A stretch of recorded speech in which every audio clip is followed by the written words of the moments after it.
नमस्कार दोस्तों। आज यहाँ पे एक बहुत बड़ी अपडेट निकल के आई है। तो फ्रेंड्स यहाँ पर देखिए, अगर आपको उत्तराखंड में सरकारी जॉब चाहिए तो आपको ये गलतियाँ नहीं करनी है। बहुत ही इम्पोर्टेंट यहाँ अपडेट आया है।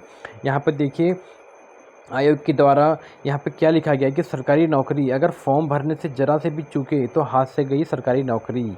तो ये बहुत बड़ी अपडेट है फ्रेंड्स। ये देखिए, सरकारी नौकरी का सपना आवेदकों के स्तर में फॉर्म भरने में ही हो रही है, मामूली चूक से टूट रहा है। तो उत्तराखंड के अधीनस्थ सेवा चयन आयोग के पास हर भर्ती में कई मामले सामने आ रहे हैं। यहाँ सफल अभ्यर्थी सिर्फ आवेदन भरने से में हुई मानवीय चूक पर रोजगार से वंचित हो जा रहे हैं।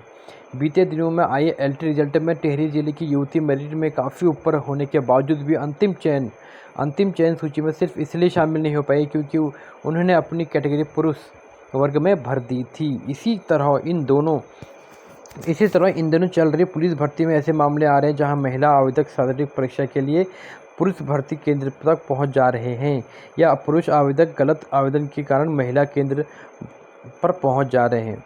तो इस कारण से उन्हें आयोग के चक्कर काटने पड़ रहे हैं। तो आयोग के मुताबिक परीक्षा से पूर्व तो ऑनलाइन आवेदन में बदलाव संभव है, लेकिन परीक्षा होने के बाद कोई सुधार संभव नहीं है। इसलिए मेरिट प्रभावित होती है। तो मेरिट वाला अभ्यर्थी यदि तकनीकी आधार पर बाहर होता है तो निचली मेरिट का आवेदक वहां आ जाता है। तो ऑनलाइन फॉर्म भरने में अब दिक्कत, इस तरह की जो शिकायतें सीएससी के जरिए आवेदन करने वाले के लिए मामले में ज़्यादा आ रही है। तो यहाँ पे ये फॉर्म तो मेल फीमेल कैटेगरी या आरक्षण को लेकर आती है। हालांकि आयोग इन समस्याओं को दूर करने के लिए ओटीआर की व्यवस्था लागू कर चुका है। बावजूद इसके इस तरह की गड़बड़ियाँ आ रही हैं। तो ओबीसी आरक्षण में ज़्यादा दिक्कत है। ये देखिए फ्रेंड्स, सबसे बड़ी दिक्कत ओबीसी आरक्षण वाले सर्टिफिकेट में ही आ रही है।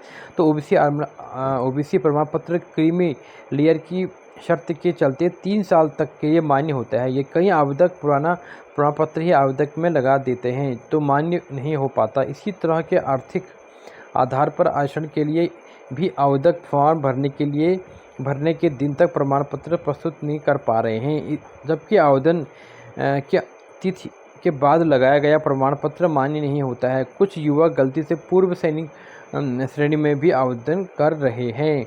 तो फ्रेंड्स देखिए, आप ऐसी गलती ना करें, क्योंकि फॉर्म भरने से पहले आप उसमें अगर गलतियां हो चुकी हैं तो उसको सही कर सकते हैं, क्योंकि आयोग उसको मौका देता है आपको सही कराने का।